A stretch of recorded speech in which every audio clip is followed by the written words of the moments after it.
Peggy 18.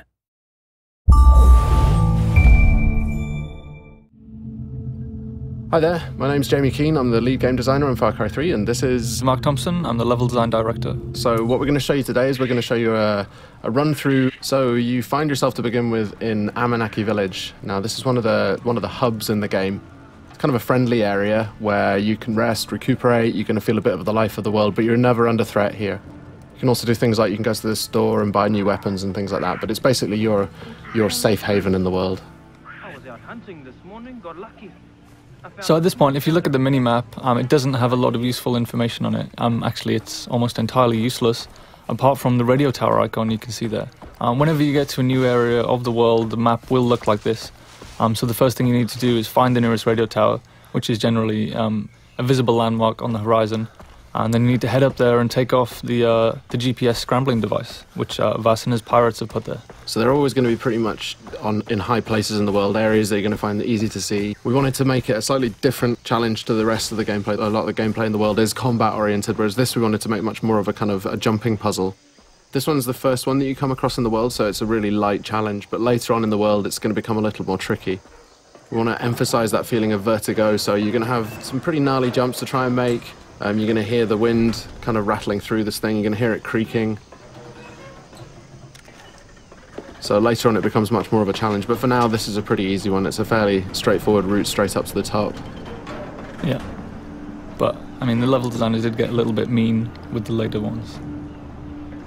More than a little bit, I'd say, yeah. Some of them, but in a good way. It's a good job they don't do anything like put their names in the credits so everybody knows who they are. So you can't find people on the internet like that anymore. No. Alright, so you can see a bit of the size of the scale of the world. We're showing about 1/20th of the world in this demo, so you can just take a little bit of a look around and you can see the kind of the overall scope of the game as a whole. Everything you can see in the world you can get to at any time, and you can explore, and when you get there the world will reward you for doing so. It'll be fun. With these reveal sequences, we want to show you a little bit of the world, some sort of suggestions on areas where you can go to explore afterwards.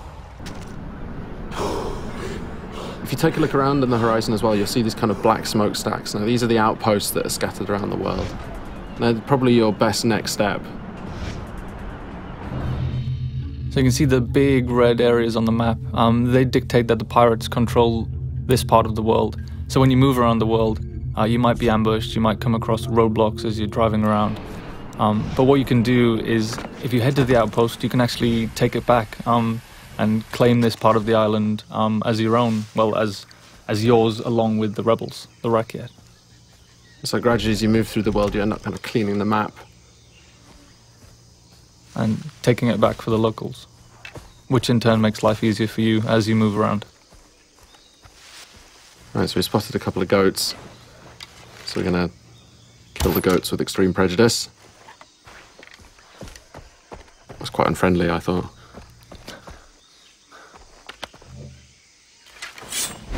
That was more unfriendly, though. Yes, certainly. Yeah. Alright, so we skinned the goat, so now we've got a skin from the goat, so we can use that to craft. This is the crafting menu, and in here you can see all the different things that you can use animal skins to craft. Right now we're going to go and we're going to craft a weapon holster, which is going to let us then carry 4 weapons. The loadout that you have in this demo is a little bit, we kind of cheated slightly just so that it was more fun to play for the demo, but normally you would have to build up from pretty much nothing. You know, you start off in the world and you start off like Jason starts off in this world. You know, he's this young 25-year-old guy without much of a clue, and he's kind of got a gun and nothing much else, so there's a parallel there between the way that Jason starts in the world and the way that you start in the world. Again, the locals need the help of a plucky young hero. Jason hears the call of duty and sees an opportunity for a Medal of Honor, so he heads out into the battlefield to try and resolve the crisis in uncharted territory. And it's kind of the borderland between a series. Alright, so we're here at the outpost now. Now we've got the camera out, which is going to give us a kind of a bit of a chance to look around and spot some enemies, tag them so we can work out a better route, a better path. This is one of the things that wasn't part of Far Cry 2 really, but It was a cool feature in Far Cry 1 that we liked, so we brought it back. And these outposts as well, they're going to really change the feel of the world. If you take them out, then you control the area, and then the Rakyat are going to move in. It's no longer going to be enemy controlled, it's going to be friendly controlled, so it's much easier for you to move around in the world. But you've got to take it out first. And one of the things you want to avoid is getting these guys to set the alarm off. So you can approach it just all guns blazing, or you can charge in and well, not charge in fact, but take it a bit easier and try and do more of a stealth route. Spot the guys first, try not to get spotted. If they do spot you, they're going to run for an alarm, so you want to stop them setting that alarm off.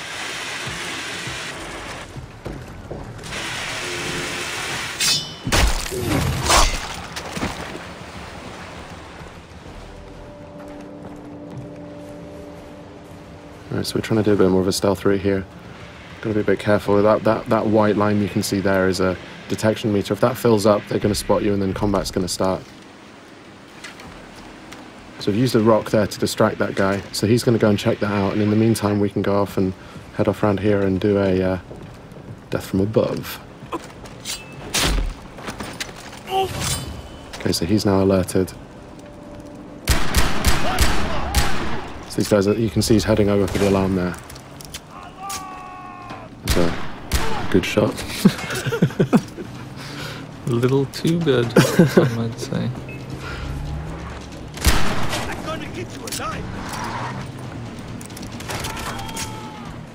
Alright, so it's all kicked off now because they can hear you. So this is the thing. I mean, once you do go weapons loud, the world reacts to it, and the world's going to come and find out and see what you're up to. And it's not just the guys in the outpost. If there are any patrols that are moving around the area, like boat patrols might come in from the ocean, or any guys driving along the roads nearby, they're going to hear gunfire, and they're all going to be attracted. Another good shot there, I think. A little too good. Yeah. Could you just shut the alarm? Through the guy. So we've got the quest on the board right nearby. We've also got this hunting quest down here. The other thing it's done is opened up a fast travel node. Now, fast travel is something we really wanted to get into the game so that you decide how you move around the island. Here we can see the weapon store. Just going to go and upgrade one of the weapons that you've got. But yeah, you can stock up on any ammo that you're missing. You can buy consumables like health packs and body armor. You can buy maps as well if you're interested in exploration. It's going to show you where all the different collectibles are. You can see where all the chests are. You can see where all the relics and all the lost letters and the memory cards are. Alright, so this is the weapon upgrade system. So each weapon has a different set of upgrades that you can use. Really good idea if you want to play more stealthily is to find a weapon that has a sound suppressor like this MP5 here. And you can also paint it pretty colours. Devilishly red. Devilishly red. Yes.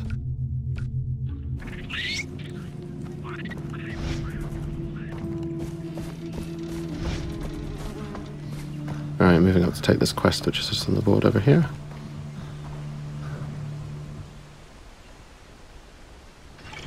Dennis said that the jungle would speak to me. So the villagers in Amanaki have had some problems with local bears. They've been killing them, I guess. That's the problem they've had with them. They've been dying by bear. And the thing with these as well is we want to add a sort of a gameplay challenge as well. So it's not just going to be a question of getting in there and shooting them, however, but we want to add a little bit of a challenge in terms of the weapon that you can use. So this one, you've got to use a shotgun to take these bears out. You've also got to find out where the bears are. So you've got that 3D objective marker, sorry. You can use a knife as well. Oh yeah, you can use a knife too, yes. But, yeah. Knife versus bear. It's a bad life choice. Always a good choice, always a good decision. Alright, so we're coming up on the quest location now, so we've got to go and pick up a shotgun. And you can see on the minimap we've just dipped into a new undiscovered part of the world. So if we didn't want to go kill these bears, we could head off to that radio tower and unlock a new section of the map and unlock some new side quests and things to do. But right now we're going to go and shoot bears. In the face? No, well I decided not to go within the face because... That would be too efficient. It would be. But there we can see it. Alright, now, bears can take a lot of punishment and they pack a real punch, as you can see there. When you get hit by them, you really know about it. I've seen it go a lot worse than that. Definitely. Well, that's the thing, because you feel all confident because, you know, they're not closing very quickly and then suddenly knock you over. Yeah. Alright, so we're into the cave now. And this is it's a whole new dimension, I guess, that we added to Far Cry, is lots of interior spaces. There's something that the tech couldn't do back in Far Cry 2, so it's something we added, so you'll have lots of... and it just adds lots of interesting avenues for exploration. Lots of cave networks, tunnels underground, old mines, old temples. And there's always something to do and find down there. It's true. And you have a flashlight as well, so you can see where you're going.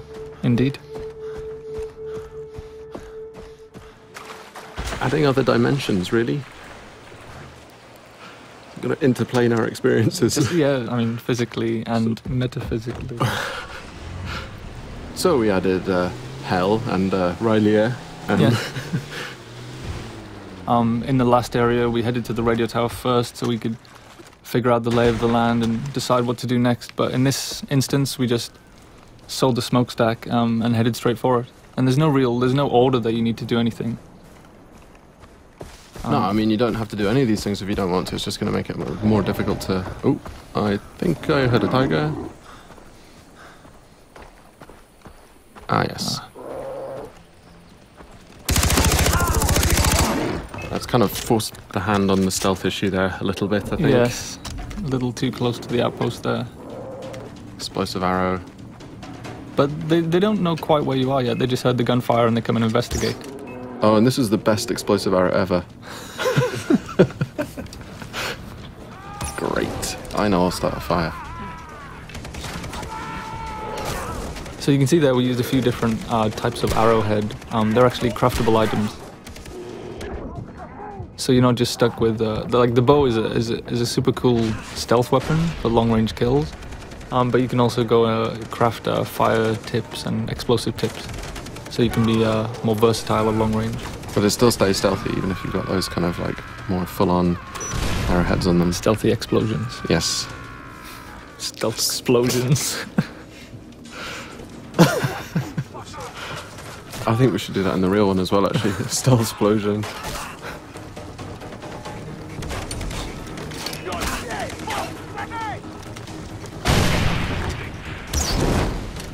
So yeah, this one, when the stealth thing went out the window, I think it was just all guns blazing. Oh, and the alarm's been triggered as well. Great.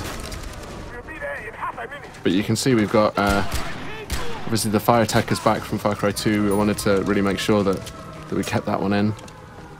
It's a really important part of the gameplay. You can really kind of corral people using fire. And the wildlife as well. And the wildlife too. Now you may have heard just on the VO there, they're letting you know which direction that they're coming in from, so you can kind of prepare. If you've got a little bit of time, you can see that countdown ticker, and you can kind of prepare for when these guys come in. That was a warm welcome. Yes. And there he goes, flying through the air. No fun was had there at all. No. No, I didn't enjoy that at all. I enjoyed the bit where you missed everyone with the arrow at the start. Really? Still? Seriously? Man. And that's the end of the walkthrough today. So thanks very much for listening in. Far Cry 3 is coming out on Xbox 360, PS3 and PC. Looking forward to seeing you guys out there.